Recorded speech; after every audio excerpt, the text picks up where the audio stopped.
നമസ്കാരം ഫ്രണ്ട്സ്, ഞാൻ നിങ്ങളുടെ സനിൽ പെരുന്തോട്ടത്ത്. ഇന്ന് നമ്മൾ ഡിസ്കസ് ചെയ്യാൻ പോകുന്ന IPO വളരെ സിസ്റ്റമിക്കലി ഇമ്പോർട്ടൻ്റ് ആയിട്ടുള്ള നോൺ ഡെപ്പോസിറ്റ് ടേക്കിംഗ് ആയിട്ടുള്ള ഒരു നോൺ ബാങ്കിങ് ഫിനാൻഷ്യൽ കമ്പനിയുടെ IPO വിശേഷമാണ്.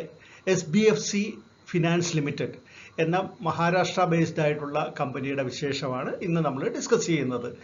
ഈ കമ്പനിയുടെ IPO ഓഗസ്റ്റ് 3 മുതൽ 7 വരെയാണ് ഓപ്പൺ ആയിരിക്കുന്നത്. 1025 കോടി രൂപയാണ് ഇവർ മാർക്കറ്റിൽ നിന്ന് റേസ് ചെയ്യുന്നത്. അതിൽ 600 കോടി രൂപയ്ക്കുള്ളത് ഫ്രഷ് ഓഹരികളാണ്, ബാക്കിയാണ് ഓഫർ ഫോർ സെയിൽ ആയിട്ടുള്ളത്. അപ്പോൾ ഈ കമ്പനിയുടെ IPO വിശേഷങ്ങൾ നമുക്കൊന്ന് വിശദമായിട്ട് പരിശോധിക്കാം.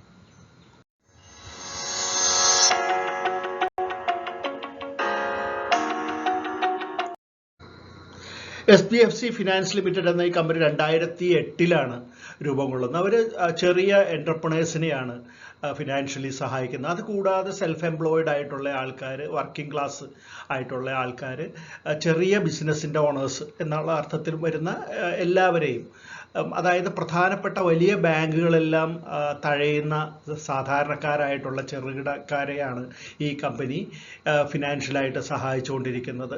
അതുപോലെ തന്നെ MSME ലോണുകളും ഗോൾഡ് ലോണുകളും എല്ലാം ഇവർ പ്രൊവൈഡ് ചെയ്യുന്നുണ്ട്. ഈ ഫിനാൻഷ്യൽ കമ്പനിയെ സംബന്ധിച്ച് പറയുകയാണെങ്കിൽ 16 സ്റ്റേറ്റുകളിലായിട്ട് നമ്മുടെ രാജ്യത്ത് 105 സിറ്റികളിൽ അവർക്ക് ബ്രാഞ്ചുകളുണ്ട്. ഇപ്പോൾ ടോട്ടൽ പറയുകയാണെങ്കിൽ 137 ബ്രാഞ്ചുകളാണുള്ളത്. അതിൽ 95,000-അടുത്ത് ക്ലയൻസാണ് ഇപ്പോൾ ഈ ഫിനാൻഷ്യൽ കമ്പനിക്കുള്ളത്. അവർക്ക് 2662 എംപ്ലോയീസ് ഉണ്ട്. അതുപോലെ തന്നെ അവരുടെ അസറ്റ് അണ്ടർ മാനേജ്മെൻറ്റ് നോക്കുകയാണെങ്കിൽ വളരെ വലിയ ഒരു തുകയാണ്. 4475 കോടി രൂപയാണ് ഇവർ മാനേജ് ചെയ്തുകൊണ്ടിരിക്കുന്നത്.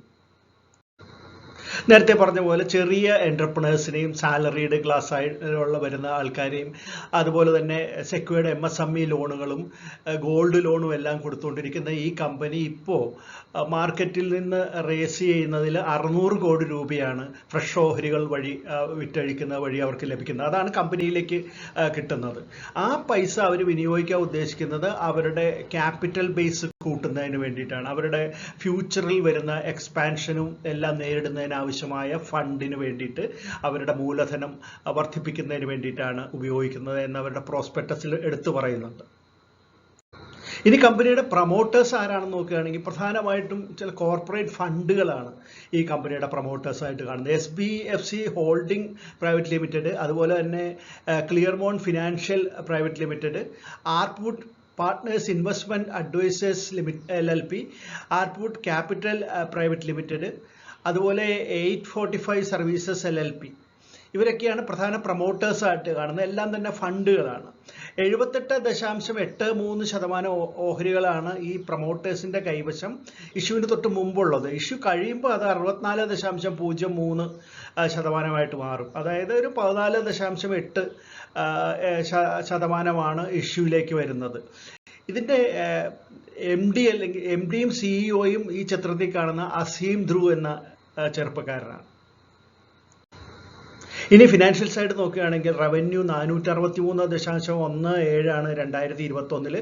ആ വർഷം നെറ്റിംഗ് 85.01 കോടിയാണ്. 2022 473.15 കോടിയാണ് റവന്യൂ എങ്കിൽ അത് നെറ്റ് ഇൻകം വരുമ്പോൾ അറ്റാദായം വരുമ്പോൾ 64.52 കോടിയായിട്ട് മാറുന്നുണ്ട്. അത് അവിടെ കോവിഡ് ബാധ കുറച്ച് ബാധിച്ചിട്ടുണ്ട്. അവിടെ കുറച്ച് കുറവ് വരാൻ കാരണം അതാണ്. അടുത്ത വർഷം 2023 ഏറ്റവും പുതിയ കണക്കനുസരിച്ച് 645.15 കോടി രൂപയാണ് അതിൻ്റെ റവന്യൂ. അതുപോലെ തന്നെ കമ്പനിയുടെ അറ്റാദായം 149.74 കോടി രൂപയാണ്.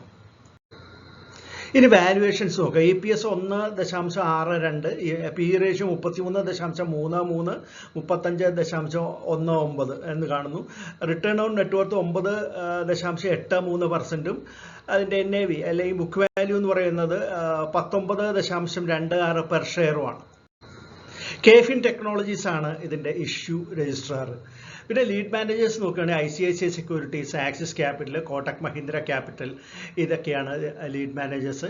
പിന്നെ നമുക്ക് പിയർ കമ്പനികൾ നോക്കാം. ലിസ്റ്റഡ് ആയിട്ടുള്ള പിയർ കമ്പനികൾ നോക്കുകയാണെങ്കിൽ Aavas Financiers, Home First Finance, Aptus Value Housing, AUSFB, 5 Star Business Finance, ഇങ്ങനെയുള്ള കമ്പനികളാണ് ലിസ്റ്റഡ് ആയിട്ടുള്ള പിയർ കമ്പനികൾ.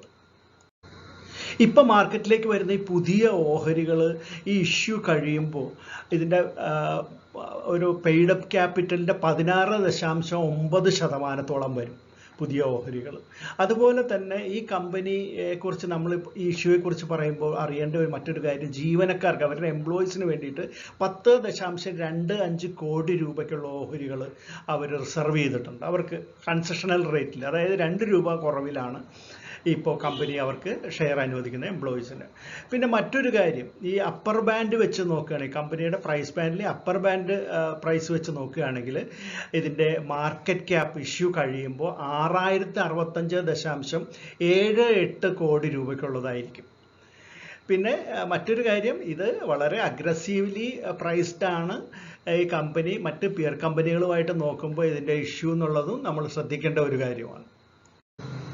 ഇനി നമുക്ക് ഇഷ്യൂ ഡീറ്റെയിൽസ് ഒറ്റ നോട്ടത്തിലൊന്ന് പരിശോധിക്കാം. ഓഗസ്റ്റ് മാസം 3-ാം തീയതി മുതൽ 7-ാം തീയതി വരെയാണ് ഇഷ്യൂ ഓപ്പൺ ആയിരിക്കുന്നത്. ഇത് 54 രൂപ മുതൽ 57 രൂപ വരെയാണ് ഇതിൻ്റെ പ്രൈസ് ബാൻഡ്. 600 കോടി രൂപയ്ക്കുള്ള ഫ്രഷ് ഓഹരികളുണ്ട്. 425 കോടി രൂപയ്ക്കുള്ളതാണ് ഓഫർ ഫോർ സെയിൽ. അങ്ങനെ ടോട്ടൽ വരുമ്പോൾ 1025 കോടി രൂപയുടെയാണ് ടോട്ടൽ ഇഷ്യൂ എന്ന് പറയുന്നത്. അപ്പോൾ മിനിമം ഒരു റീറ്റെയിലർ അപ്ലൈ ചെയ്യേണ്ടത് 260 ഓഹരികളാണ് ഒരു ലോട്ട് എന്ന് പറഞ്ഞാൽ. പിന്നെ ഫേസ് വാല്യൂ 10 രൂപയാണ് ഒരു ഓഹരിക്ക്. 35% ഓഹരികളാണ് റീറ്റെയിലേഴ്സിന് അനുവദിച്ചിട്ടുള്ളത്, 15% HNIസിനും 50% ഇൻസ്റ്റിറ്റ്യൂഷണൽ ഇൻവെസ്റ്റേഴ്സിനുമാണ് നൽകുന്നത്.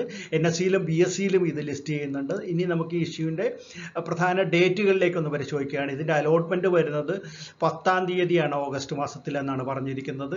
ഓഹരി കിട്ടാത്തവരുടെ ഫണ്ട് തിരിച്ചു വരുന്നത് 11-ാം തീയതി ആയിരിക്കും. ഈ ഡിമാറ്റ് അക്കൗണ്ടിലേക്ക് ക്രെഡിറ്റ് കിട്ടുന്നത് 14-ാം തീയതിയാണ് ഓഗസ്റ്റ് മാസത്തിൽ.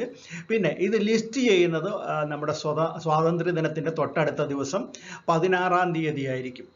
ഇനി ഇത് വാങ്ങണോ വേണ്ടിയോ എന്ന് സംശയമുള്ളവരോട് പറയാനുള്ളത്, ഇതിൻ്റെ ഒരു പോസിറ്റീവ് കാര്യം പറയുകയാണെങ്കിൽ കഴിഞ്ഞ 3 വർഷങ്ങളിലെ NPA നോൺ പെർഫോമിംഗ് അസറ്റിൻ്റെ കാര്യം നോക്കുകയാണെങ്കിൽ അത് കുറഞ്ഞു വരുന്നതായിട്ടാണ് കണ്ടിട്ടുള്ളത്. അതൊരു പോസിറ്റീവായിട്ടുള്ള കാര്യമാണ്. അതേസമയം ഇതിൻ്റെ നെറ്റ് ഇൻട്രസ്റ്റ് മാർജിൻ കഴിഞ്ഞ 3 വർഷം നോക്കുകയാണെങ്കിൽ കുറഞ്ഞു വരുന്നു എന്നുള്ള ഒരു നെഗറ്റീവ് കാര്യമായിട്ടാണ് കാണുന്നത്. ഈ മോർഗേജ്, അതിൻ്റെ അഡ്വാൻസ്, അതിൻ്റെ എല്ലാം വരുന്ന ഇൻട്രസ്റ്റ് മാർജിൻ കുറഞ്ഞു വരുന്നതായിട്ടാണ് കാണുന്നത്. പിന്നെ മറ്റൊരു കാര്യം, ഇതിൻ്റെ പ്രൈസിങ് വളരെ അഗ്രസീവാണ് മറ്റ് ലിസ്റ്റഡ് പിയർ കമ്പനികളുമായിട്ട് നോക്കുകയാണ്, കമ്പയർ ചെയ്യുകയാണെങ്കിൽ എന്നുള്ളതും എടുത്തു പറയേണ്ട ഒരു കാര്യമാണ്. അപ്പോൾ അതുകൊണ്ട് തന്നെ ഇപ്പോൾ വെൽ ഇൻഫോംഡ് ആയിട്ടുള്ള ഇൻവെസ്റ്റേഴ്സ്, ഒരു മീഡിയം ഷോർട്ട് ടൈമിലേക്ക് ഇൻവെസ്റ്റ് ചെയ്യുന്നവർക്ക് ഇത് തരക്കേടില്ല. അല്ലാതെ ഷോർട്ട് ടൈം മാത്രം നോക്കുന്നവരോട് ഇത് ചെയ്യേണ്ട, ഇത് അപ്ലൈ ചെയ്യേണ്ട എന്ന് തന്നെയാണ് എൻ്റെ വ്യക്തിപരമായിട്ടുള്ള അഭിപ്രായം. SBFC ഫിനാൻസ് ലിമിറ്റഡ് എന്ന കമ്പനിയുടെ IPO വിശേഷങ്ങൾ കേട്ടല്ലോ. നിങ്ങൾക്ക് ഇഷ്ടപ്പെട്ട് കാണുമെന്ന് കരുതുന്നു. ഇഷ്ടപ്പെട്ടെങ്കിൽ തീർച്ചയായിട്ടും ലൈക്ക് ചെയ്യാൻ മടിക്കരുത്, കമൻറ്റുകൾ ഇടാൻ മടിക്കരുത്. അതുപോലെ തന്നെ ഈ വീഡിയോ എല്ലാ രീതിയിലും ഷെയർ ചെയ്ത് മറ്റുള്ള ഫ്രണ്ട്സിനൊക്കെ കൊടുത്ത് ഇത് സപ്പോർട്ട് ചെയ്യാൻ നിങ്ങൾ ഒരിക്കലും മടിക്കരുത്. ഇനി മറ്റൊരു IPO വിശേഷമായിട്ട് നമുക്ക് ഉടൻ തന്നെ കാണാം. അതുവരെ നന്ദി, നമസ്കാരം, ബൈ.